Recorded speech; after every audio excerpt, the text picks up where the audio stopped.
Hello and welcome to the 2-Minute Drill Podcast, a quick recap of the latest business and economic news for small business owners who can't waste any time. I'm Eric Minoy and today is Tuesday, September 22nd.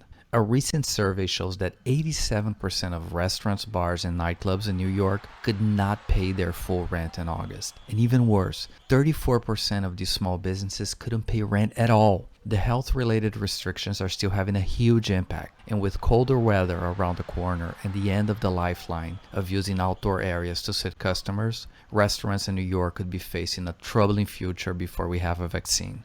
In a great example of following consumer behavior, Coca-Cola will enter the hard seltzer market in 2021. From January to July, the hard seltzer market had $3 billion in sales, as millennials and those more concerned with their health are switching from beers and liquor to this lighter alcoholic drink. The company will launch the product under the brand Topo Chico.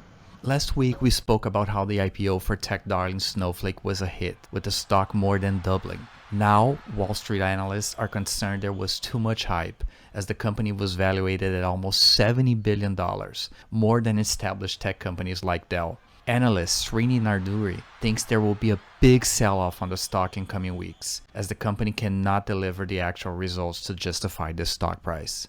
To finish this edition, some very cool news on a large retailer doing its part for democracy. Foot Locker just announced that starting this week, 2,000 of its stores will be providing voter registration services. They are partnering with Rock the Vote, and this is a great move related to brand awareness with a younger audience, as well as increasing customer loyalty.